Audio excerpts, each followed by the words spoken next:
신부님은 또 저쪽 의정부인데 이 아니라 수도 원장 신부입니다. 이 바쁜 일정을 내일 위해서 허락을 해주셨고 또 의정부에서 전주로 내려오기 힘들잖아요. 이런 기회에 또 신부님께서 좋은 말씀을 들을 수 있도록 해주시려고 해도 큰 선물이라 생각합니다. 우리 신부님은 최종근 빠꼬미오, 안토니오 빠꼬미오 신부님, 옛날에 수도제의 유명한 분이신데, 이 겉에 보신 것처럼 수도복을 입고 계십니다. 그래서, 강의하시겠지만, 로마 성 안셀모대학에서 전략 박사학위를 받으셨고, 지금은 의정부에 있는 성 요셉 수도의 원장 신부님 계십니다. 뜨거운 박수로 환영하시고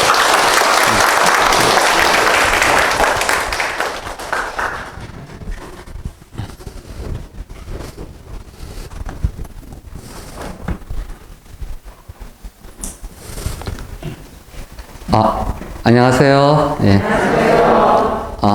마스크 벗고 할게요. 네. 방금 소개받은 요셉수원 최종근 박범효 신부입니다. 우선 여러분 이런 귀한 시간을 저를 초대해 주셔서 감사합니다. 사실 안봉환 신부님이 저보다 더 많이 아시고 잘 아시는데 저를 굳이 초대하신 거는 너무나 소중한 거지만 이제 너무 익숙하다 보면은 이 소중한 걸 모를 수가 있습니다. 그래서 새로운 시각으로 새롭게 요리를 하면은 뭔가 이렇게 소화가 될 수 있겠죠.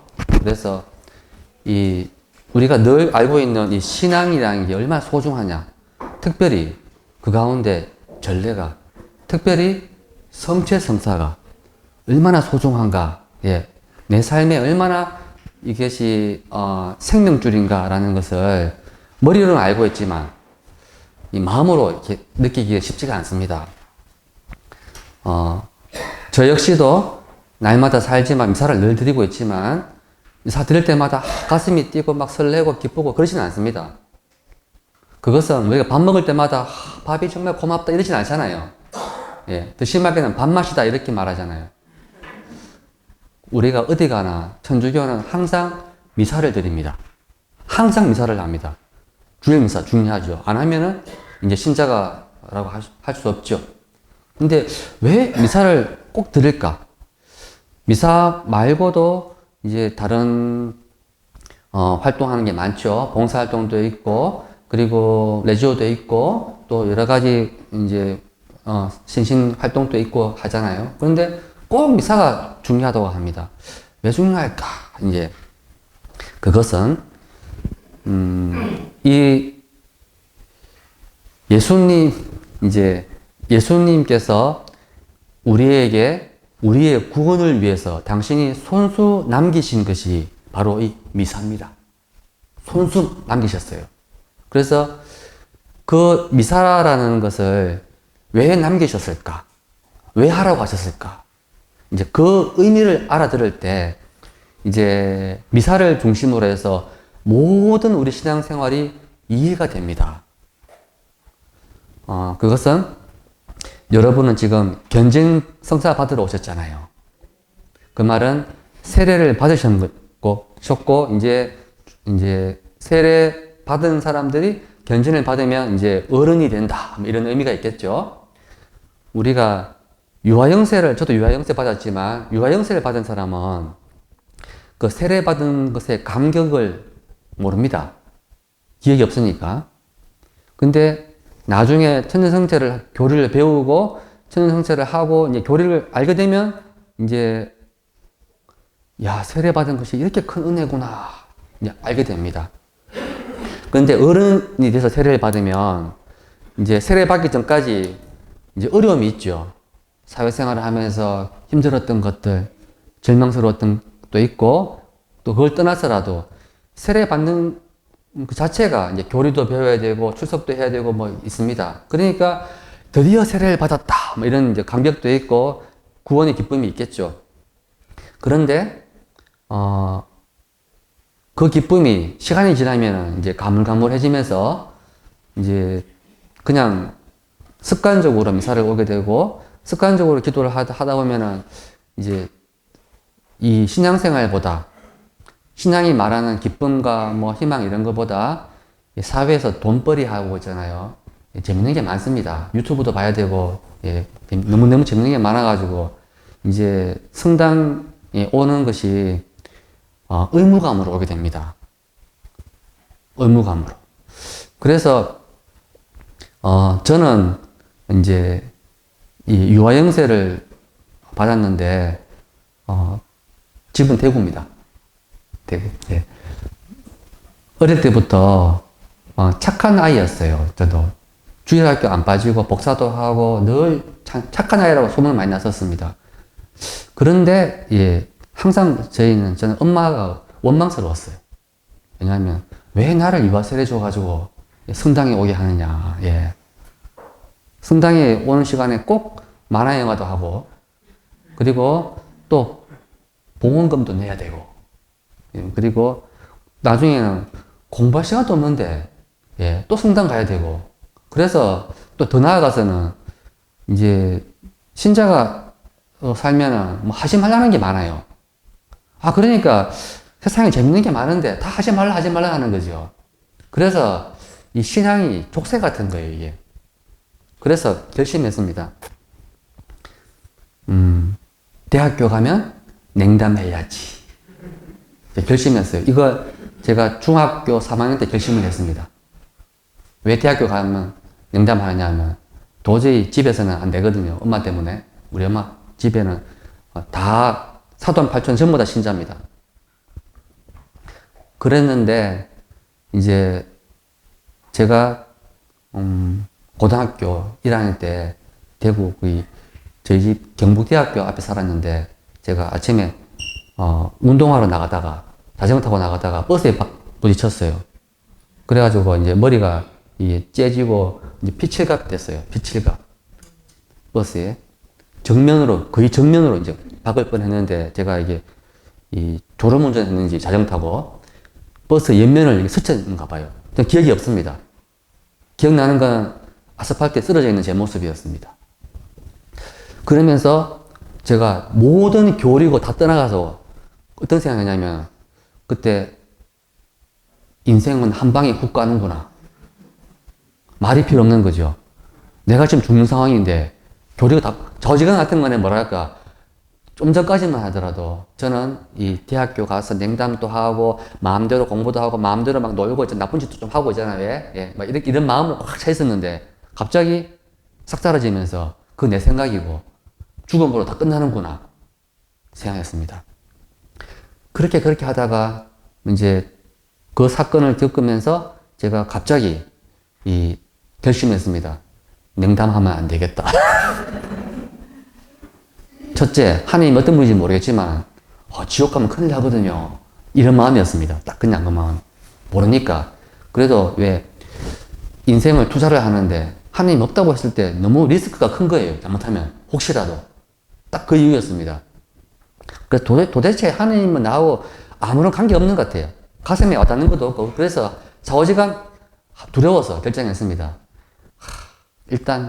일단은 뭐랄까, 투자하자. 믿기로 했습니다. 한번 믿어보자. 진짜 마음으로. 그러고 결정하고 나니까 뭐 할 게 없습니다. 그래서 어떻게 하냐면 기도를 해야 되는데 기도를 할 줄은 몰라요. 마음으로 한 적이 없습니다. 미사도 하고 복사도 하고 뭐 다 했지만 마음으로 한 적은 없어요. 하나님 보여요. 뭐 마음으로 하죠. 하지만 제가 하나님이 계시다고 생각하고 있잖아요. 예. 있다고 생각하고 이제 그때부터 주일미사 가서 좀 열심히 참석하고 그리고 이제 한 번씩 성체조비하러 성당에 오게 됐습니다. 한 번씩. 정말 자발적으로 온 건 처음이었습니다.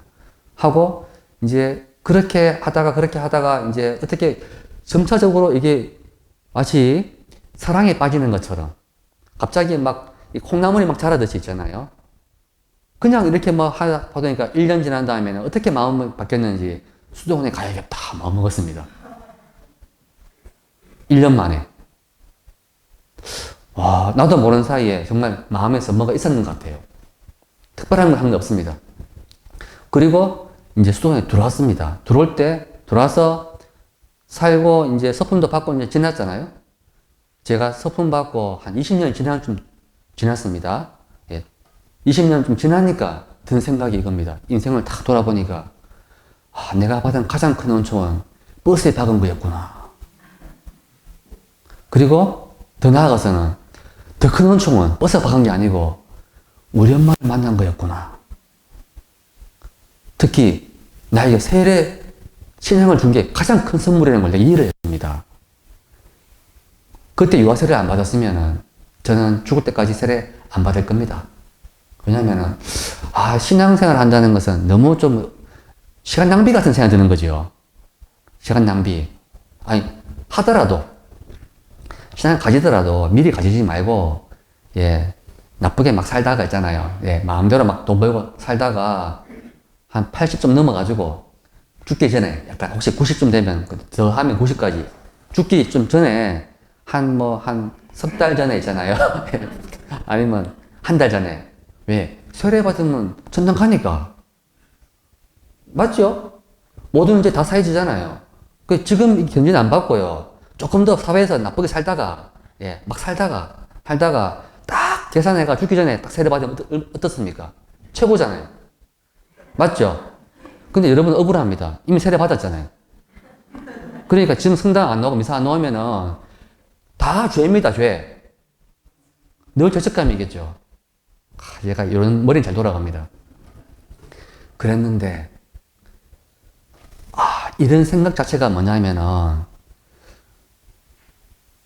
신앙이 지금 뭔지 모르고, 복음이 뭔지를 모른다는 말입니다. 복음화가 전혀 안 됐기 때문에 이런 생각이 나오는 거예요. 기쁨은 여러분에게 기뻐하라 하면 기뻐집니까? 그건 기쁨이 아닙니다. 기쁘게 만들어야죠. 사실 만든다기보다는 이미 기쁘다는 거를 있잖아요. 예. 알려줘야겠죠. 그래서 신앙은 배우는 게 아니고 사실은 눈을 뜨는 겁니다. 눈을 뜨는 겁니다. 귀를 열리게 하는 겁니다. 제가 여기서 제가 정말 이 귀한 시간, 한 시간 여러분 눈을 뜨게 해드리려고 지금 왔습니다. 귀를 열게. 한 시간 될지 안 될지 모르지만 될 수 있습니다. 왜? 한 말씀으로 될 수 있거든요. 제가 뜨게 하는 게 아니고 여러분 안에 이미 받으신 성령께서 제 안에 있는 성령께서 하시는 말을 알아듣는 겁니다. 아, 이거구나. 그래서 내가 기쁘구나. 이런 거죠. 제가 버스에 확 머리에 박았을 때, 피칠갑했을 때, 인생은 한 방에 훅 가는구나. 공부 잘해도 소용없구나. 똑똑해도 소용없구나. 인생의 허물함을 알았던 것처럼 뭔가 확 깨닫는 게 있습니다. 2000년 전에 초대교회 때 이제 그리스도인이 박해를 받고 막 이럴 때는 사람들이 예수가 누군지 모릅니다. 하지만 이미 사는 자체가 노예 생활이고 힘들다 보니까 낙이 없죠? 그럴 때 이제 복음을 듣습니다. 그것은 그리스도교 교회 신자들은 서로 사랑하고 거기에는 노예도 자유인도 없고 가난한 사람, 부자도 없이 항상 공동 소유하면서 서로 사랑하는 게 참 좋다. 낙원이죠. 그러니까 특히 어려운 사람, 노예라든지 뭐 창녀라든지 세상에서 손가락질 받는 그런 사람들이 나도 신자가 되고 싶다. 이런 마음이 있었겠죠. 그래서 가난한 사람이 복음을 듣게 됩니다. 똑똑한 사람, 지혜로운 사람, 돈 많은 사람, 세상의 권력자들은 신앙 가지기가 좀 어렵습니다. 혹시 가진다면 신앙 때문에 돈을 더 많이 생기겠다. 더 똑똑한 사람 많이 만나겠다. 신앙 때문에 세상 살이가 더 편해지겠다라고 그런 동기로, 숨은 동기로 신앙이 될 수는 있습니다. 그러면 이제 그런 신앙은 첫째, 이 기쁨을 가져다 주지 못합니다. 그리고 그런 신앙은 사랑이 뭔지를 모르고 사랑이 나오지도 않기 때문에 그리고 죽을 때까지 항상 하느님이 어디 계시냐? 신앙생활 열심히 하는데 왜 나에게 이런 기적이 안 생기냐? 왜 하느님 내 기도를 안 들어주느냐? 이런 불평불만이 계속 나오게 되고, 더 나아가서는 저 사람은 저런 자세로 왜 신자가 되었을까? 저 사람은 성당에 안 나오면 제일 좋은데 왜 나왔을까? 남을 비난하는 그런 마음이 자꾸 생기게 됩니다. 그것은 처음부터 신자가 된다는 게 뭔지를 몰랐던 겁니다. 신자가 된다는 것은 세례를 받는다는 말은 무슨 말이냐면 예수님처럼 된다는 말입니다. 예수님의 삶이 멋있어 보이느냐? 아닙니다. 예수님은 세상 모든 사람의 죄를 대신 짊어지고 우리를 구하시기 위해서 대신 짊어지고 당신이 죽으셨습니다. 이게 예수님 길이거든요. 그리고 예수님은 우리한테도 그렇게 말씀하십니다. 나를 따르려면 너희도 나처럼 이렇게 자신을 제물로 내놓고 세상을 위해서 내놓고 따르라는 거죠. 바보입니까? 그런 손해보는 짓을 하게. 근데 우리는 잘 모르고 세례받았습니다. 그런데 괜찮아요. 원래 태어날 때 잘 모르고 태어납니다. 살다 보면 자기 삶이 뭔지를, 인생이 뭔지를 알고 인생의 의미도 아는 것이죠. 여러분은 지금 어떻게 보면 세례가 뭔지를 모르고 세례를 받았고 견진이 뭔지를 모르고 견진 받으려고 준비하고 있습니다. 그런데 세례도 견진도 잘 모르고 받았지만 이제 받을 거지만 이미 이 하늘나라라는 선물을 이미 받았습니다. 그 말은 여러분은 하늘나라를 갈 수 있는 이 거저 공짜 티켓을 받은 겁니다. 그게 뭐냐? 성체성사입니다.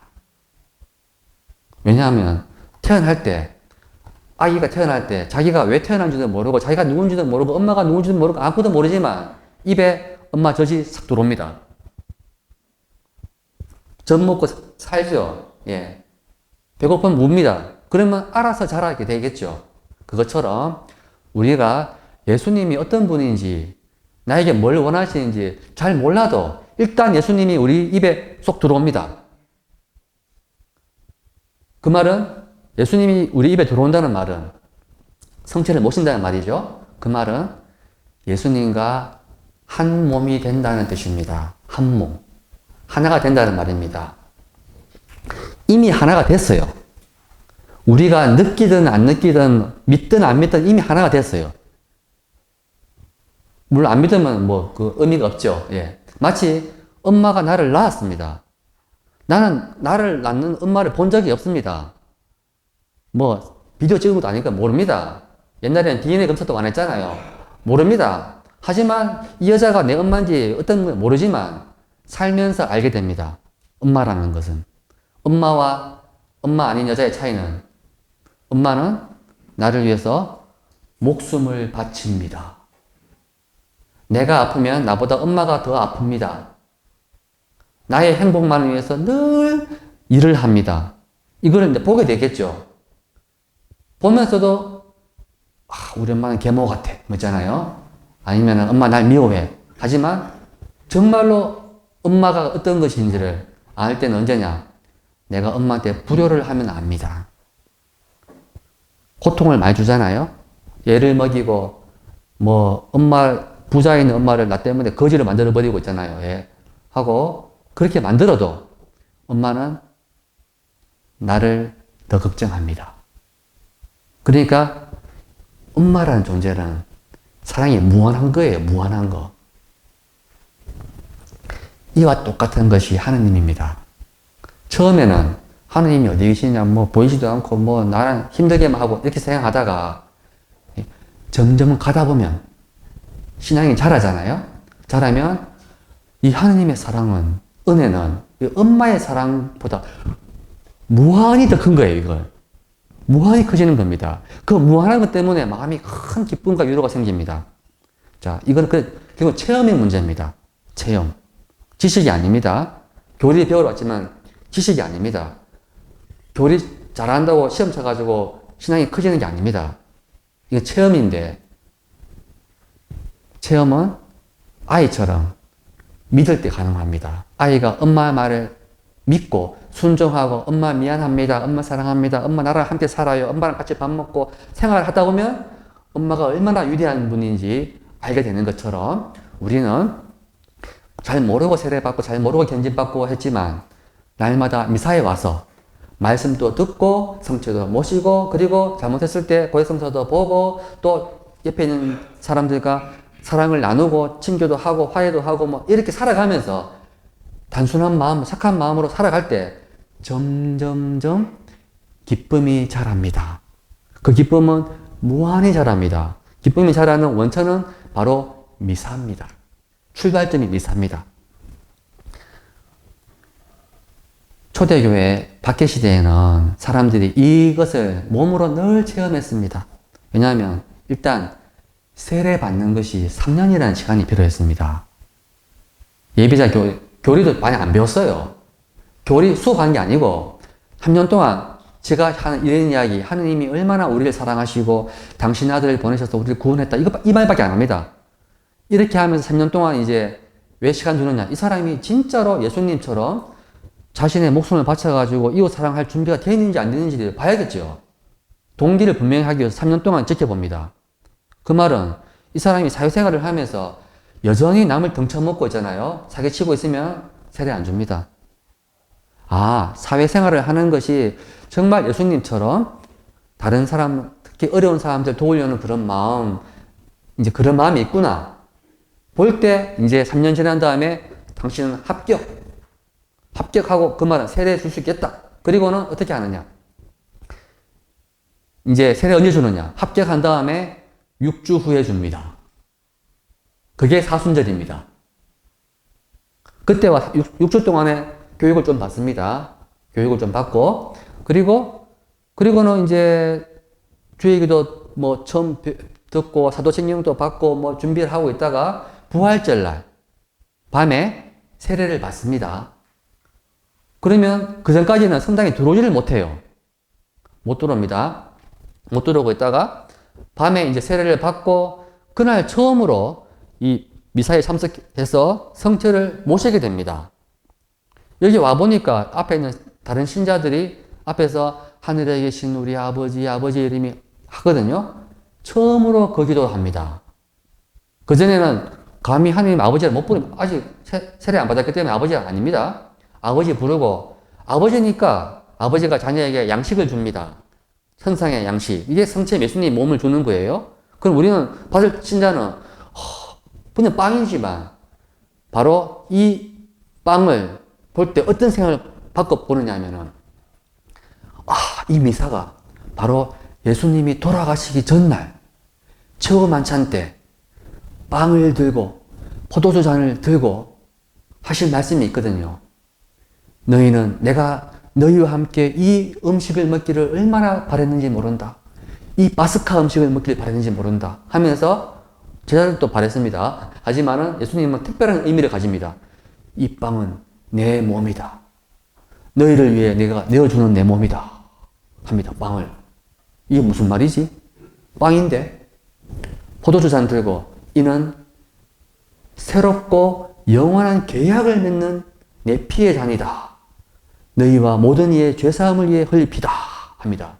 이게 무슨 말이지? 왜냐하면 유대인들 파스카 만찬에는 이런 말이 없습니다. 분명히 파스카 만찬은 만찬인데 유대인들은 1년에 한 번 가장 큰 주일이 파스카 만찬입니다. 우리가 부활성냥 때 밤샘이 하는 것처럼 유대인들은 1년에 딱 한 번 파스카 만찬을 하면서 밤을 새면서 뭘 기념하냐면 우리가 예수님의 부활을 기념하면서 부활성례를 하듯이 이스라엘은 우리가 옛날에 에집트 노예였지만 하느님께서 우리를 구원해냈다, 탈출했다, 자유인이 됐다. 그래서 노예에서 우리는 하나님의 백성, 하느님의 거룩한 양이 됐다, 양떼가 됐다. 그래서 우리는 하나님의 축복을 받은 백성이다. 그래서 하나님이 왜 우리를 구원해내느냐? 나랑 잘 살자. 넌 내 거니까, 가족이니까 살자. 그러면 그것이 그냥 된 게 아니고요. 하느님은 우리하고 가족 아닙니다. 하느님은 신이고 우리는 그냥 피조물입니다. 그런데 하느님이 먼저 우리를 이제 품위를 올리신 거예요. 동물과 달리 당신의 모상도 심어놓고 그리고 이유가 없습니다. 그냥 이스라엘 백성을 택해가지고 다른 민족보다 더 복을 주는 겁니다. 이유가 없습니다. 이유는 뭐냐? 하나님이 그렇게 하기를 원하시고 그냥 당신이 원하신 게 아니고 원하신 게만 한 게 아니고 아브라함과 계약을 맺습니다.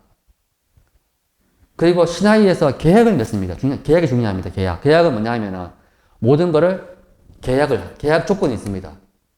그것은 아브라함에게 내가 너에게 복을 준다. 그러면 너희들은 아브라함은 하나님이 가라면 가고 오라면 오고 순명해야 됩니다. 그것 때문에 아브라함은 일생 괴로웠습니다. 집 잃고 다 잃었지만 돌아보면 그게 자기의 복이고 남의 복입니다. 돌아보면 복입니다. 이스라엘 역시도 시나이에서 계약을 맺습니다. 하나님이 계약을 맺습니다. 뭐냐면 내가 너희를 사랑해서 아브라함과 맺은 계약을 기억을 해서 구원해냈다. 그러니까 너희들은 이제 이방 민족과 다르다. 거룩한 백성 나의 것이다. 그러니 너희들 안에서는 같은 동족이다. 한 명 한 명 다 나에겐 소중한 백성이다. 그러니까 너희들은 이방인들처럼 서로 짓밟지 마라. 너희 가운데는 공정과 정의가 있어야 된다. 한 가족이니까. 그 말은 이방인들은 원수이기 때문에 당시 고대에서는 죽든 말든 괜찮아요. 근데 너희들은 한 가족이기 때문에 너희들 안에서는 특별히 가족은 가장 가난한 사람, 약한 사람, 과부와 이방인입니다. 심지어 소, 말까지입니다. 동물까지도 학대하면 안 됩니다. 그들도 권리가 있습니다. 권리. 최소한. 이게 야훼 하느님의 뜻입니다. 그럴 때 다른 민족과 다른 거는 이스라엘 안에는 여기는 고아도 이제 대접을 받고 과부도 살 길이 열리고 이방인도 이 민족 안에서는 공정한 대우를 받는 거, 동물도 안식일에는 일을 하면 안 됩니다. 그래서 모든 동물과 모든 사람들이 이스라엘 안에서는 이스라엘이 야훼 하느님께 계약을 지키는 한에서는 거기는 사랑과 평화가 있는 겁니다. 이론적으로. 안 지키면요. 이방인과 똑같죠. 그런데 우리는 이 죄를 피할 길이 없는 그런 나약한 인간이잖아요. 그래서 이스라엘 역시도 마찬가지였습니다. 하느님께서 이렇게 복을 주시고 너희 계약을 맺으시면서 너희가 계약만 잘 지키면, 그러니까 너희 동족끼리 정의와 공정만 잘 실천하면은 내가 복을 준다고 했거든요. 근데 안 했어요. 그래서 이스라엘은 멸망합니다. 멸망한 다음에 이스라엘이 후회를 합니다. 하느님이 우리 편인데 왜 나라가 망했을까? 그리고 당신이 세우신 예루살렘 성전인데 왜 이렇게 황폐하게 만들었을까? 도대체 하느님은 어디 계신가? 하다가 깨닫습니다. 하느님 탓이 아니고 하느님께는 성전이 중요한 게 아니구나. 우리 자체가 중요한 게 아니구나. 하느님은 계약을 맺었구나. 우리가 계약을 어겼구나. 우리가 죄를 지었기 때문에 우상 숭배하고 우리 고아와 과부 등쳐먹고 그랬기 때문에 하느님이 우리가 성전에서 바치는 기도 들으면서 역겹다. 그런 재물 필요 없다. 했구나. 깨닫습니다. 그래서 이스라엘은 하나님 말씀을 잊지 말자. 그런 마음으로 바빌론에서 처음으로 성경을 씁니다. 그게 구약 성경입니다. 그전에는 구전으로 내려오고 그냥 유인물이었습니다. 유인물. 하다가 쭉 쓸 때 어떻게 썼느냐. 역사책은 사관이 있잖아요. 한국에도 식민사관이 있죠. 식민사관이 아니고 하여튼 똑같은 역사라도 사관이라는 게 있습니다. 쓰는 사람이 하고 싶은 말이 있는 거죠. 구약성경 마찬가지입니다. 구약성경의 맥이 뭐냐면 맥이 하느님은 사랑으로 세상을 창조하시고 인간을 창조하셨는데 그리고 계약을 맺고 계약을 지키면 복을 주겠다고 했는데 인간은 창조 때부터 끊임없이 하나님 말씀에 불순종하는 겁니다. 계속 불순종하고 하면 그 결과로 또 벌을 받고 고통당합니다. 자업자득입니다. 그러면 또 괴로워서 하나님 살려달라고 울부짖으면 하나님이 또 마음이 아파서 또 즉시 구해주시는데, 이번에는 인간이 회개하고 돌아올 때마다 복을 점점 더 크게 해주는 거예요. 더 크게 해줍니다. 그래서 그러면 또 인간이 또 죄를 짓고 또 울부짖고 그러면 또 복이 더 커집니다. 그러니까 죄가 더 커지는데 복이 더 커지는 겁니다. 마치 뭐가 과일이 무르는 것처럼 커지는 겁니다. 이게 바로 때가 차기 시작하는 거죠. 때가. 그래서 희망은 뭐냐? 구약 성경은 인간은, 하느님은 좋으신 분, 인간은 원래부터 타락한 인간이다. 원래는 안 그랬지만, 타락했지만 하느님은 늘 구해주시니까 두려워하지 말고 항상 하느님을 믿고 죄를 짓더라도 돌아오라는 겁니다. 그러면 복을 준다 이 말입니다. 그러니까 성경을 썼습니다. 그 쓰고 이제 정말로 해방이 또 됐습니다. 바벨론 해방해가지고 본국 돌아가가지고 뭐 했냐? 성전 짓고 살았어요. 그때부터 마음이 날마다 성경책을 읽습니다. 하나님 말씀을 듣고 맹세하고 이제 말씀을 순종하고 합니다. 열심히 기도하고 성경을 읽습니다. 그렇게 해도 신세가 좋아지지는 않습니다. 여전히 그리스 식민지, 로마 식민지, 역시 가난하고 뭐 안 돼요. 생각하죠. 하느님은 열심히 이렇게 기도하는데 왜 뭐가 이렇게 상황이 안 바뀔까? 그때 그럴수록 더욱더 열심한 사람들은 그런 생각하지 마라. 하느님은 반드시 약속을 지키는 분이다. 성경을 봐라. 우리가 지금 하느님 우리를 구원하러 오지 않는 이유는 우리가 계약에 충실하지 않기 때문이다. 그래서 열심한 사람이 말썽이 납니다. 율법학자, 바리사이. 그들은 자진해서, 여러분 여기 뭐 총회장님 뭐 있잖아요. 그리고 무슨 교육분과장님 하듯이 봉사하면은 돈 받고 합니까? 다 봉사잖아요. 열심히 하는 거죠. 여러분도 지금 여기 견진 받아 오신 분은 다 열심한 분입니다. 그런데 그런 마음으로 이스라엘 역시 하나님께 기도하고 있었습니다. 그때 이스라엘의 마음속에 민간 신앙이 뭐냐면 하느님은 분명히 더 큰 복을 주실 거라고 믿었습니다. 그런데 그 복은 모세 더하기 다윗 더하기 엘리야, 옛날에 위대했던 모세 다윗 엘리야처럼 이스라엘을 구원으로 이끄는 그런 분, 말씀을 잘하든지 아니면 싸움을 잘하든지 아니면 예언자처럼 영을 불어넣든지 좌우지간 그런 모든 걸 합친 분이 올 거다. 그걸 한마디로 기름 부음 받은 사람, 메시아, 그리스도입니다. 그러니까 이스라엘이 어둠 속에 있을 때 얼마나 메시아를 바랐겠습니까? 간절히 메시아가 와야지 우리가 살아납니다.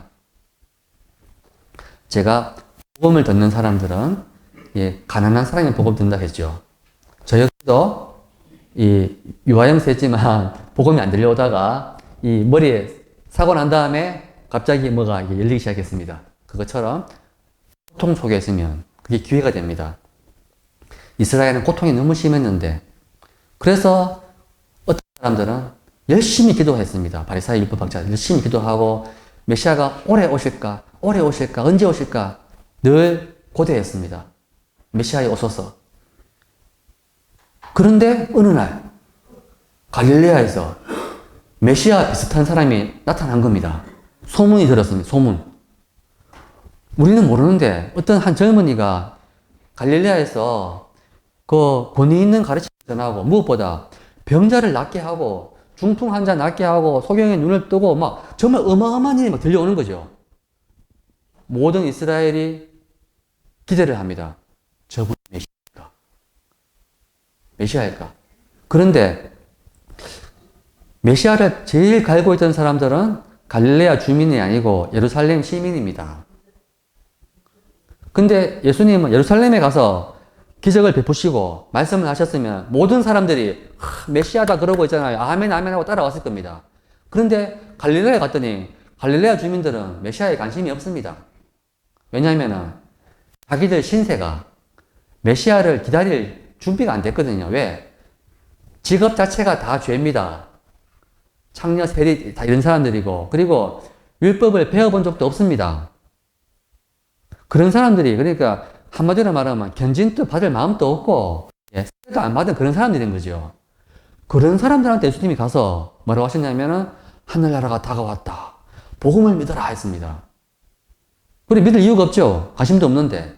근데 왜 따라다녔습니까? 예수님이 병을 낫게 했거든요. 기적을 일으켰죠. 견진 강의 와서 특강 필요 없습니다. 제가 수도원에서 왔다 하니까 여러분한테 특별히 탁 기도하면서 저기 마스크 쓰신 분, 뒤에 계신 분, 저분 병이 나아라 했는데 그 자매님이 신부님 제가 원래 위암 4기였는데 지금 안 아픕니다 이러잖아요. 어떻게 되겠습니까? 여러분들은 당장 오늘 저녁에 저와 우리 수도원 따라 오실 겁니다. 내일 또 오실 겁니다. 친척 다 데리고 와가지고 수도원 가봐라. 그 신부님 정말 용하다 하겠죠. 예수님은 그런 식으로 해서 갈릴레아 모든 주민들이 예수님을 왕으로 세우려고 했습니다. 왕으로. 메시아가 당연하고, 어제가 예수님이 어떤 말을 하든 무조건 아멘. 옳습니다. 다 그랬어요. 그런데 예수님이 당신 선교 사업을 다 완성시켰던 그 무렵에 예수님이 진짜 본색을 드러냅니다. 진짜 하고 싶은 말이죠. 예수님이 갈릴레아 주민을 불쌍히 여기고, 그리고 가난한 사람들 불쌍히 여기고 병자를 불쌍히 여기면서 와서 치유해주고 했던 거는, 또 배고픈 사람 빵도 해주고 했던 거는 바로 하느님의 한 면입니다. 하느님은 인간을 불쌍히 여기는 겁니다. 인간의 고통을 마음 아파합니다. 하느님은 당신 사랑하는 자녀들이 고통받는 거 싫어합니다. 어떠한 고통이든. 이게 하나의 표징인 거죠. 그런데 하느님이 진짜 아파했던 거는 뭐냐면 인간의 가장 큰 고통이 뭐겠습니까? 가장 큰 고통. 죽음입니다. 죽음. 아무리 가난하고 아무리 뭐 하더라도 죽는 것보다는 낫습니다. 죽으면 다 허무고 되죠. 아이고 나는 아닙니다. 살아보세요. 그게 아닙니다. 다른 게 더 중요한 건 맞습니다. 그 사람은 아직 죽음 근처에 안 가본 사람입니다. 근처에 가면은 나오는 말은 하나밖에 없습니다. 하느님 살려주십시오. 이 말밖에 안 나옵니다. 100살을 살아도 그 말 나옵니다. 그러니까 죽음 너머의 이야기는 누구도 보장해 줄 수가 없습니다. 저도 못하고 안봉환 신부님도 못하고 그리고 주교님도 못하고 교황님도 못합니다. 살아있는 사람에게 말하는, 살아있는 사람에게. 당신은 찬양한다 말 못합니다. 교황님도 못합니다. 죽은 다음에 말할 수 있습니다. 죽은 다음에는. 삶이 끝났으니까 쭉 돌아보니까 교황님을 할 수 있습니다. 이 사람 성인이네. 교황님 할 수 있어요. 나머지는 모릅니다. 그러니까 제 말은 여러분이 정말 살아계신 예수님을 만나고 가르침을 알아듣지 못하면 가짜 예언자에 속을 수 있습니다. 가짜 예언자가 때로는 신부님일 수도 있습니다. 주교님이 어떻게 가짜냐면은 사도 베드로도 처음에는 가짜였습니다. 왜? 예수님이 본색을 드러내거든요. 갈릴레에서. 우리는 지금 예루살렘으로 올라가고 있다 하시면서 사람의 아들은 예루살렘에 가서 고난을 받고 죽었다가 사흘 만에 살아날 것이다 할 때 베드로가 주님 절대로 안 됩니다. 절대로 죽으면 안 됩니다. 그러면서 앞길을 막았어요. 예수님 뭐라 했습니까? 사탄아 물러가라 했습니다. 사도 베드로가 사탄이 됐습니다. 교황도 사탄 될 수가 있습니다. 말하자면 예수님 길을 막으면 물론 말 조심해야 됩니다. 교황 사탄은 아닙니다. 교황님도 고해성사 봅니다. 아시죠? 그러니까 구분해야 됩니다. 가르침과 삶은. 그 말은 우리는 예수님께서 이제 갈릴레를 가시면서 왜 예루살렘에 가셨나? 죽으러 가셨습니다. 당신이 당신 목숨을 내놓으러 가셨어요. 근데 다가갈수록 순환과 부활을 몇 번씩 예고하는데 사도들은, 따라오는 사람들은 점점점 더 불안해집니다. 아니, 잘 가다가 갑자기 왜 이런 말을 하는지 있잖아요. 예. 그래서 믿는 게 있습니다. 예수님 따라가면 이제 옛날처럼 병도 낫고 빵도 많이 생기고 좌우지간 이제 성공하겠지, 이런 마음을 갖습니다. 희망이 찼죠.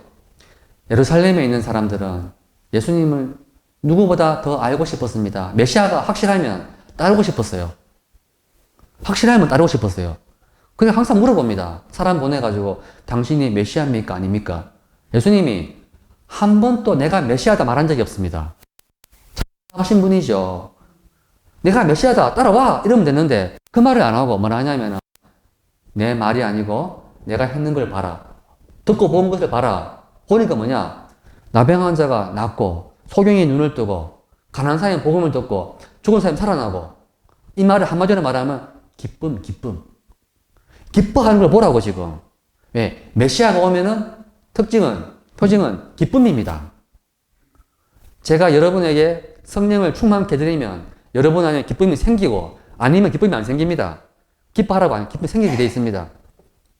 그러니까 말이 아니고 정말 기뻐져야 되는 거죠. 기뻐야 되는 이유를. 예수님은 바로 갈릴레에서 이미 기쁨을 다 했는데 예루살렘 사람들은 그것을 볼 때마다 기쁜 게 아니고 화가 났습니다. 왜? 그들 눈에는 기쁨이 보이는 게 아니고 예수님이 계속 정결법을 어겨요. 손도 안 씻죠. 안식일법도 어기죠. 그리고 병자를 만지면 부정탑니다. 또 창녀 말도 하면 안 돼요. 세리 집에 가면 안 됩니다. 밥도 먹죠. 만지기도 하죠. 이건 뭐랄까 완전히 더러운 인간이 예수님이에요. 종교적으로 볼 때는. 그래서 정말 이거는 뭐랄까 이 메시아라고 믿고 싶어도 믿을 이유가 한 개도 없는 거죠. 하지만 기적을 베푸시니까 도저히 안 믿을 수가 또 없거든요. 그 괴로웠습니다. 예루살렘 시민들은. 예수님께 제발 좀 확실하게 해달라고, 확실하게. 그런데 마지막에는 다 믿었습니다. 왜? 예수님이 돌아가시 전날, 전전날이죠. 예루살렘 입구에서 죽은 라자로를 살렸습니다. 그것을 유대인들이 다 봤어요. 이거 죽은 사람 살렸는데 더 할 말이 있습니까? 그래서 마음으로는 찝찝하지만 저지가 메시아라 믿었습니다. 그리고 이제 팔짱 끼고 보는 거죠. 어떻게 되는가?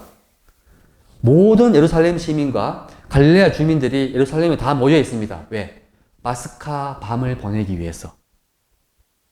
이스라엘은 해마다 파스카 밤이 되면 메시아가 오늘 이 밤에 오실 거라 믿었습니다. 메시아가 올 수 있는 제일 좋은 날은 파스카 밤입니다. 왜? 제일 많이 모여 있거든요. 마치 정권을 뒤엎어도 사람이 많이 모여야지 엎을 거 아닙니까? 그것처럼 촛불식이 확 그런 것처럼 예루살렘에 지금 메시아가 오면은 거사할 사람들이 수백만이 다 모여 있는 겁니다. 이렇게 모여 있습니다. 분위기가 얼마나 뜨겁겠어요. 그리고 그들은 알고 있습니다. 메시아는 예수라는 거를. 이 밤이 지나면 예수님이 로마 군인들 처부수자 할 거라고 믿었습니다. 그러면 그 개국 공신은 누구냐? 베드로, 야고보, 요한 12명입니다. 기분 좋았겠죠. 그 밤에 밥을 먹으면서 예수님은 완전히 찬물을 끼얹는 소리를 합니다. 내가 너희를 위해서 내어줄 내 몸이다. 받아 먹어라. 빵 흘릴 피다 합니다. 그러면서 뭘 하셨냐면 이 피는 새롭고 영원한 계약을 맺는 내 피의 잔이다 했습니다. 자, 무엇이 새롭겠습니까? 새로운 계약이라고 했죠. 지금 이 최후 만찬이 새로운 계약을 맺는 자리입니다. 새로운 계약. 그럼 새로운 계약의 반대는 옛날 계약, 헌계약이죠. 헌계약이 바로 구약입니다. 새 계약은요, 이게 신약입니다. 여러분은 구약과 신약의 차이를 이제 예수님을 통해서 알아들어야 됩니다. 계약이 뭔지를 모르면 지금 세례를 받았는 게 무슨 의미인지 모르는 거죠. 세례 받은 여러분, 우리는 지금 새로운 계약을 맺은 겁니다. 예수님과. 계약이 뭐였겠어요? 잘 모르시겠죠? 이사 때마다 들었는데 계약이 뭔지 모르죠? 계약이 모르니까 계약을 실천할 수가 없는 거죠. 하나님은 계약에 따라서 우리에게 복을 주십니다. 계약 안 지키면 복이 없어요. 자, 구약의 계약은 이스라엘에게 율법을 지켜라 였습니다. 십계명을 지켜라. 그러면 너희 이스라엘은 구원되는 거예요. 내 겁니다. 이방인들은 원래 그 관심 없어요. 예, 요겁니다. 그런데 이제 그리고 그 구약의 의미는 신화의 계약이죠. 계약을 기억하기 위해 가지고 이스라엘은 파스카 축제를 해마다 지냅니다. 왜냐면 축제를 지낼 때 듣는 성경 말씀이 옛날에 하느님께서 이스라엘을 에집트에서 구원해내신 이야기, 파라오 처부수신 이야기, 아브라함 계약했던 이야기, 창조했던 이야기, 아니면 이사야가 예언했던 이야기, 이런 이야기 들으면서 하느님은 그 계약을 옛날에도 지금도 계속 유지하시면서 우리 계약은 유효하다. 우리만 계약을 지키면 옛날에 모세 때 보여줬던 그 놀라운 기적을 지금 또 보여주실 것이다. 두려워하지 마라. 이게 구약입니다. 그래서 그 계약을 기억할 때마다 율법을 지켜야지. 예. 계약을 1년에 한 번만 기억하는 게 아니고 파스카 축제는 한 번이지만 그것을 기억하려고 나온 축제들이 많습니다. 오순절부터 초막절도 있고요. 그리고 안식일 모든 것이 축제가 많지만 그 뿌리는 바로 파스카 축제입니다. 우리가 하는 전례에 성탄, 사순, 부활, 축일이 많지만 그 모든 것의 뿌리는 어디겠습니까? 부활절입니다. 그것처럼 우리가 신앙생활 하는 이유는 영원한 생명을 얻기 위해서 하는 겁니다. 이 중요한 겁니다. 영원한 생명입니다. 예, 근데 죽은 다음에만 중요한 게 아니고 그것이 이 현세와 모든 것이 다 연결되어 있습니다. 우리는 날마다 미사를 드리는 이유는 그렇지, 내가 지금 오늘도 살고 내일도 살지만 나는 지금 영원한 생명을 향해서 가고 있고 영원한 생명을 보장받은 복된 백성이지 라는 것을 기억을 하고 있는 거죠. 이스라엘 역시 파스카 만찬을 하거나 안식일을 지내거나 무슨 걸 할 때마다 아침 기도를 하거나 저녁 기도를 하거나 할 때마다 생각합니다. 우리는 하느님과 계약을 맺은 거룩한 백성이지. 우리는 계약만 충실히 율법을 잘 지키면 하느님은 우리에게 복을 주시겠지. 영원한 복을. 땅도 주고 자식도 많게 해주고 해주겠지. 해준다 믿었습니다. 그래서 열심히 율법 지켰죠. 이게 구약입니다. 구약. 예수님은 새로운 계약을 맺습니다. 하느님이 구약에서 이스라엘을 에집트에서 구원해낸 것처럼 예수님은 어떤 구원을 하시냐면 인간을 더 큰 에집트, 바로 이 세상이 에집트입니다. 이 세상이라는 에집트, 파라오는 누구냐? 파라오는 도널드 트럼프, 윤석열 이런 사람이겠죠. 예, 말하자면 죄송합니다. 정치하게 해가지고. 예. 아니면 그런 볼 때 푸틴 칩시다. 푸틴이라고 칩시다. 푸틴 이런 사람. 세상에는 움직이는 법칙이 권력과 돈과 명예와 이 파라오입니다. 파라오. 거의 하수인도 있는 거죠. 그러니까 세상이 아니죠. 나 천국이죠. 이런 사람 없겠죠. 보면은 날마다 죽어가고 있죠. 굶주리는 사람도 많죠. 억울한 사람 많죠. 이게 말하자면 에집트인 겁니다. 근데 예수님은 이 에집트라는 세상에서 우리를 데려 내옵니다. 해방시킵니다. 데리고 어디로 가느냐? 아버지 나라로, 당신 나라로 데리고 갑니다. 근데 예수님은 데리고 간 게 아니고 혼자 갔어요. 혼자 이 세상을 떠나서 아버지께로 건너갑니다. 건너가는 방식이 뭐냐면 십자가에 죽는 거였어요. 죽은 게 아니고 자신의 목숨을 내놓은 겁니다. 지금. 알고 제물로 바친 겁니다. 바친 이유는 바침으로써 우리는 몰랐지만 우리는 하늘나라를 갈 수 있는 문이 확 열린 겁니다. 닫혀있던 천국 문이 확 열린 겁니다. 아담이 닫아놓았던 문이 확 열린 겁니다. 열린 게 보이는 사람은 보이고 안 보이는 사람은 하나도 안 보이죠. 그전에는 하늘나라 갈 수가 없습니다. 갈 이유가 없어요. 자격이 안 됩니다. 우리는 하느님 아닙니다. 예, 요구할 수도 없어요. 근데 하느님이 우리를 사랑하셨어. 왜 사랑했는지는 모릅니다. 그게 하느님 본성입니다. 마치 엄마가 나를 왜 사랑하는지, 이렇게 예를 먹이는데, 이렇게 나 엄마 욕하고 있는데 왜 날 사랑하는지 이유가 있습니까? 엄마가 자식을 왜 사랑합니까? 내가 낳았기 때문에. 놓기 전에는 상상할 수 있습니다. 예를 들어가지고, 나는 이런 자식을 놓으면 요런 자식을 낳아야지, 착하고 예쁘고 똑똑하고 이렇게 낳아야지. 탁 놓고 보니까 멍청하고 못생겼고 있잖아요. 성질 더럽고 있잖아요. 병까지 있습니다. 돈 막 들어갑니다. 그러면은 애를 지웁니까? 낳았는데? 갖다 버립니까? 아니죠. 이게 놀라운 게 아이를 놓는 순간, 제가 안 낳아봤습니다만, 예. 아이가 너무너무나 불쌍하잖아요. 불쌍할수록 사랑은 더 끌어오릅니다.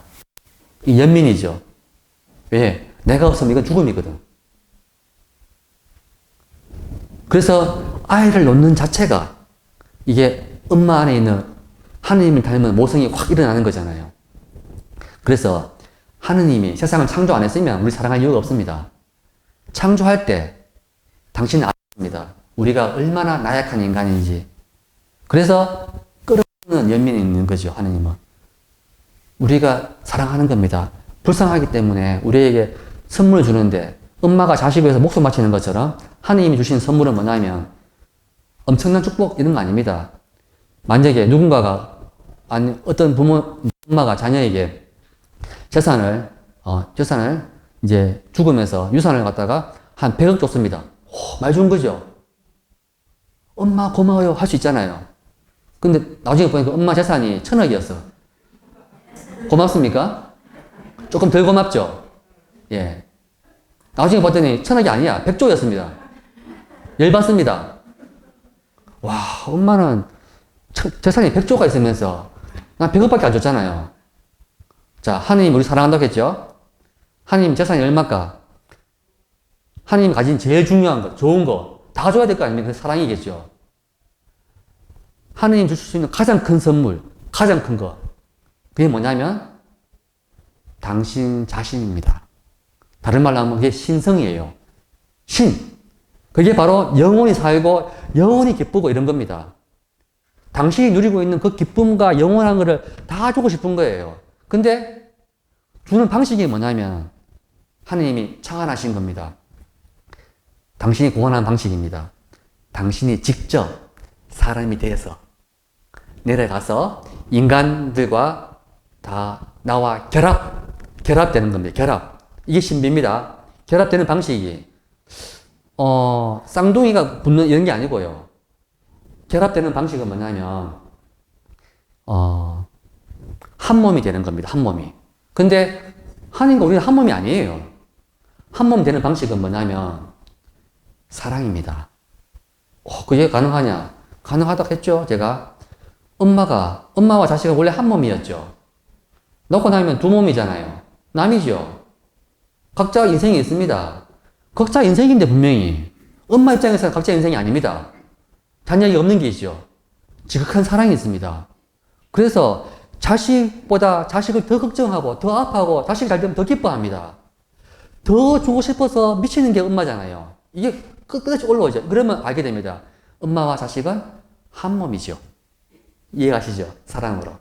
한 몸입니다. 한 몸이기 때문에 자식이 잘 되면 기쁜 겁니다. 자식 입장에서는요. 한 몸 아닙니다. 사랑하려고 해도 엄마 사랑하고 싶은데 엄마가 치매에 걸렸어. 도저히 사랑하기 힘들어. 엄마 돈 너무 많이 들어가. 엄마 성격이 너무 나빠. 예, 엄마 싫어. 뭐 이러잖아요. 노력해도 잘 안 됩니다. 그러니까 사실은 하느님이 우리를 사랑하는 거는 그거는 뭐 당연한 겁니다. 우리가 하느님 사랑하는 거는 불가능해, 처음부터. 그렇게 사랑할 수가 없어요. 됩니다, 그 자체가. 불가능한 그런 사랑인데 가능하게 하는 분은 바로 하느님입니다.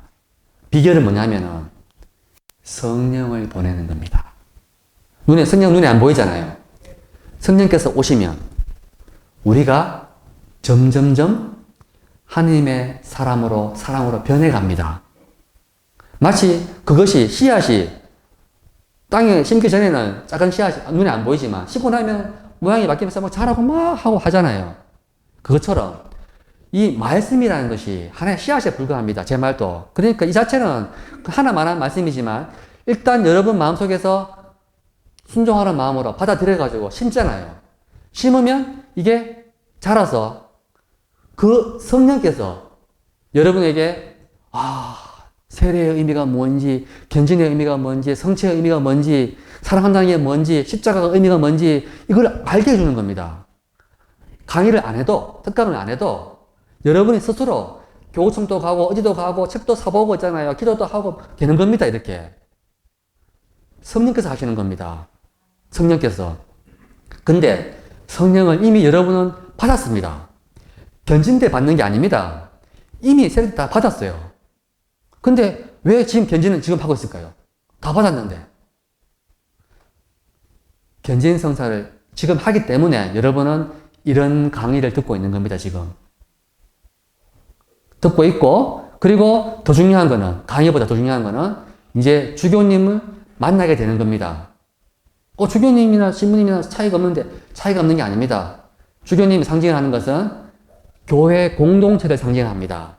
이 본당은 전주교구라는 이 교회 안에 한 지체에 불과합니다, 지체. 하지만 교구는 하나의 완전한 그리스도의 몸입니다. 주교님이 본다는 말은, 시야가 우리 여기 문정동만 생각하는 게 아니고요. 전주 교구라는 걸 생각하게 됩니다. 근데, 그러면 다른 교구는요? 우리 사실 이사 때마다 다른 교구도 생각합니다. 왜? 이사 때마다 반드시 해야 되는 게 우리 교황 프란치스코와 우리 주교, 이렇게 하죠. 교황을 붙이는 이유는 뭐냐면, 우리 교황 프란치스코와 연결되어 있는, 친교를 하고 있는 모든 교회는 다 한 교회입니다. 한 몸입니다. 그러니까 다른 모든 주교님을 만날 수는 없잖아요. 하지만 직속 라인이죠. 우리 전주교구 주교님, 그리고 교황 프란치스코 딱 생각할 때 그 위에는 뭐겠습니까? 바로 예수님이죠.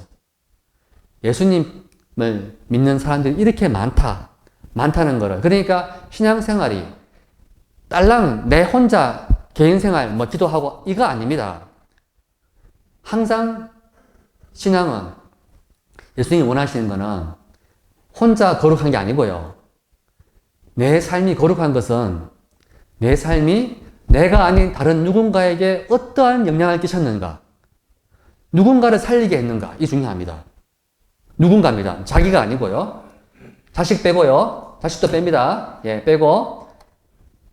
그러니까 누군가를 위해서 내 자신을 내어줬는가, 그것이 더 멀리, 더 어려운 사람 할 때마다 그 사람은 더 거룩한 사람입니다. 우리가, 성령을 언제 받냐? 세례 때 받습니다. 성령으로 인해서 일어나는 일이 우리가 하나님 자녀가 됩니다. 그런데 성령도 받고 다 했지만, 이제 이런 더 큰 차원의 신앙이죠. 바로 이 교회라는 거. 세상을 잘 못했잖아요. 견진 때 교리를 받는 이유가 뭐냐면, 신앙생활이 자기 혼자 고해성사 보고, 영성체 하고, 레지오 조금 하고, 이런 차원이 아니고, 내가 지금 이 하나님으로부터, 예수님으로부터 불림받고 있는 겁니다. 주님을 따른다는 것은 자기 자신을 세상 구원을 위해서, 다른 사람들 구원을 해가지고 찾아가서 복음을 전하고, 예수님처럼 병도 낫게 해주고, 서빙도 해주고, 서비스도 해주고 하라는 거죠. 너무 힘들어서 나 못합니다. 바빠 죽는데, 그거 대추도 팔아야죠. 할 거다 많은 데 있잖아요.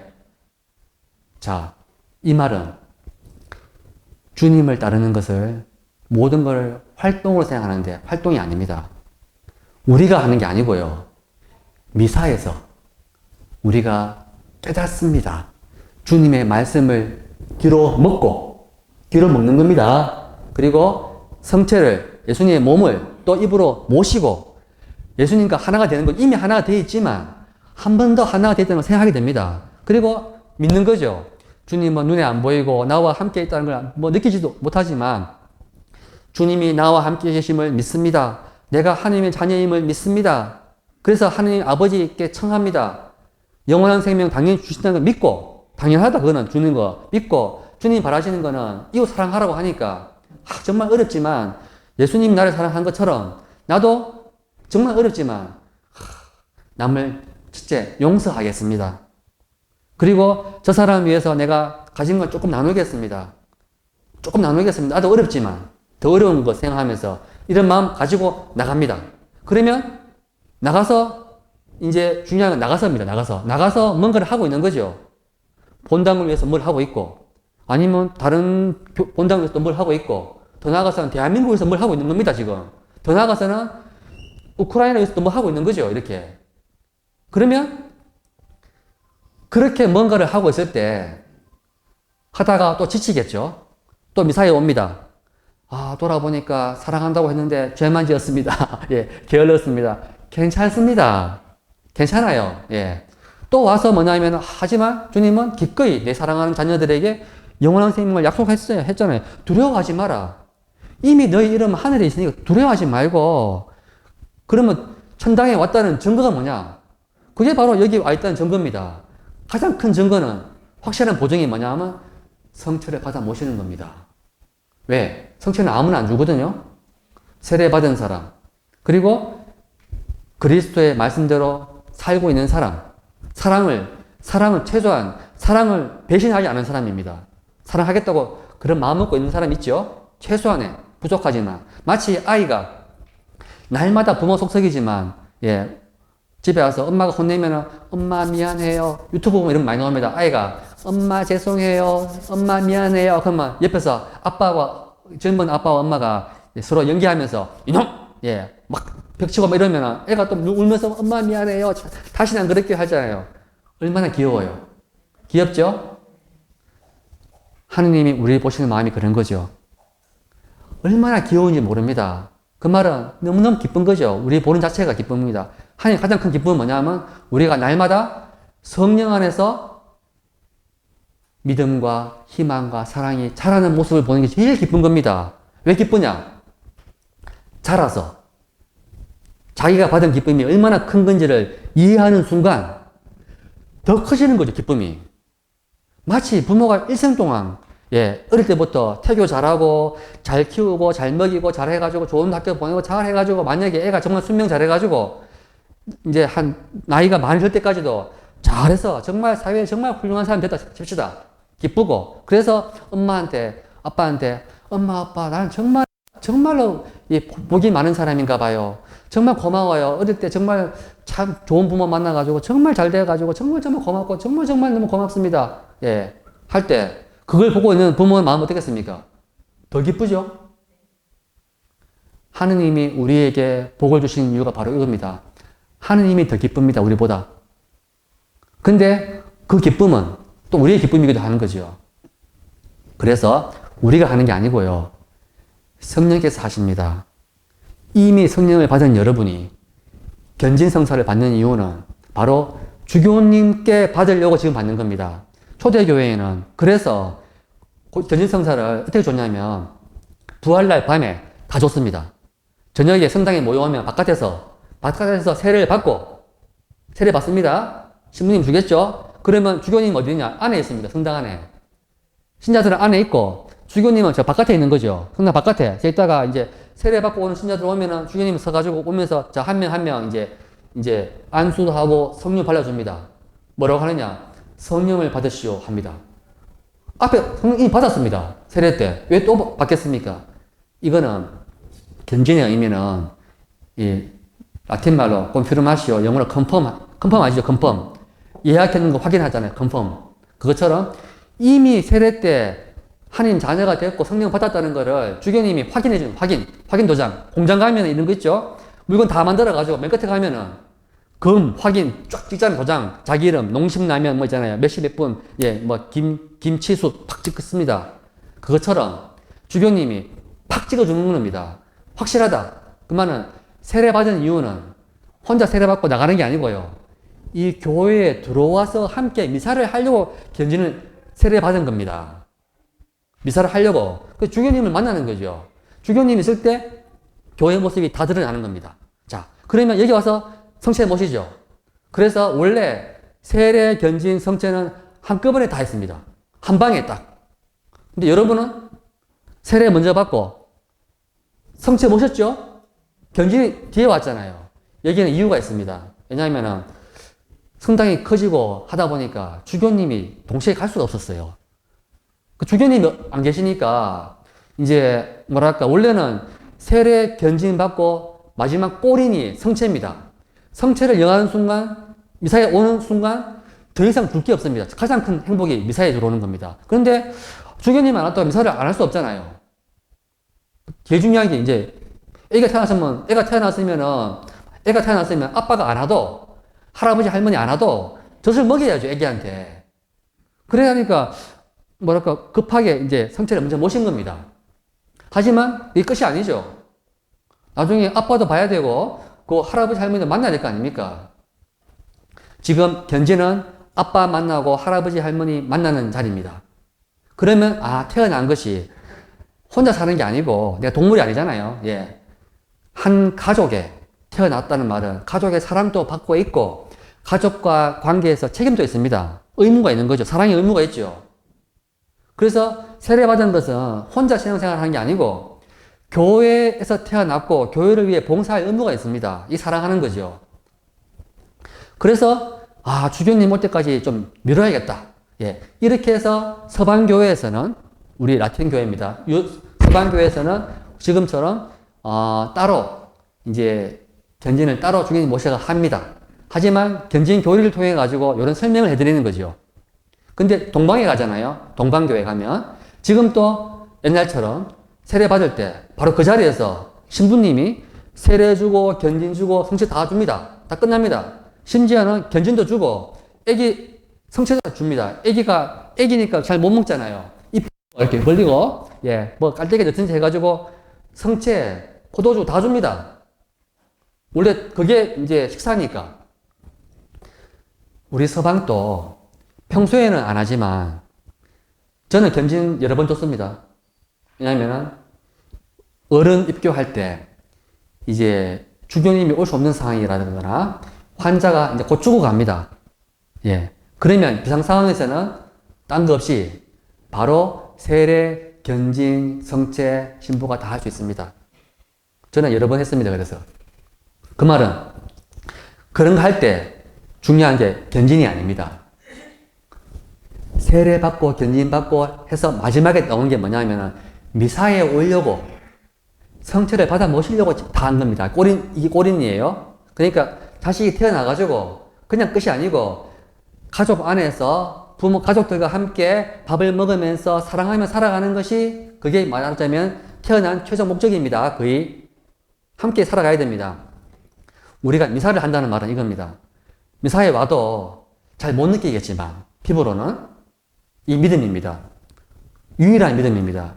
둘이나 셋이 예수님을 기억하려고 모였을 때 여기에 부활하신 주님이 살아 계십니다. 지금 성체에만 계신 게 아니고 제대에만 계신 게 아니고 말씀 안에도 계시고 제 안에도 계시고 여러분 안에 계신 거를 여러분이 감을 잡는 겁니다. 마음이 열려가지고. 그건 뭐냐? 가슴이 뜨거워지는 거죠. 정말 주님이 우리를 사랑하셨구나. 당신의 사랑을 잊지 말라고. 당신이 열어놓은 천국문 따라오라고. 그 길은 십자가를 지고 가는 아주 무시무시한 길이지만 두려워하지 말라고. 사랑하는 게 사랑받는 것보다 더 기쁜 길이라는 거.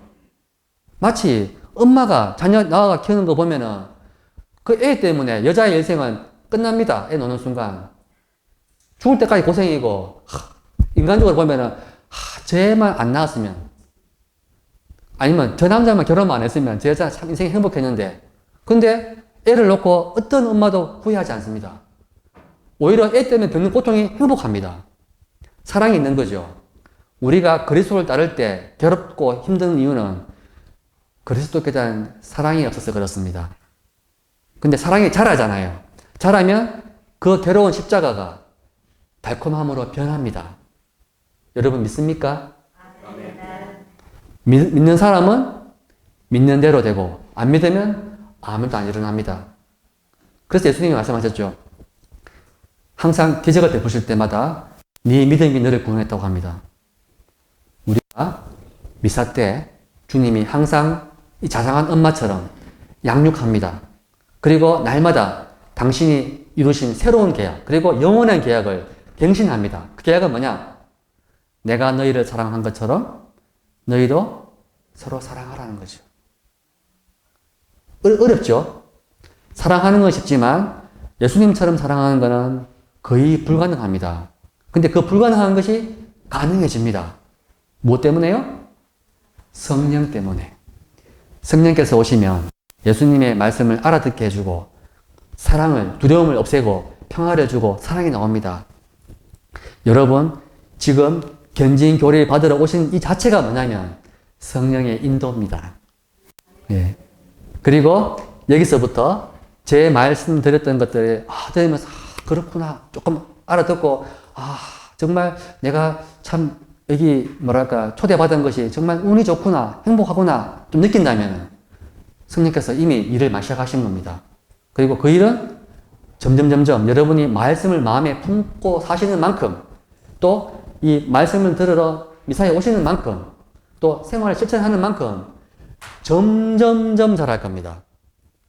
그리고 이 성체성사의 위대함, 또 어떻게 잘하고 또 하는지 또 다음 11월 달에 또 이어서 하겠습니다. 감사합니다.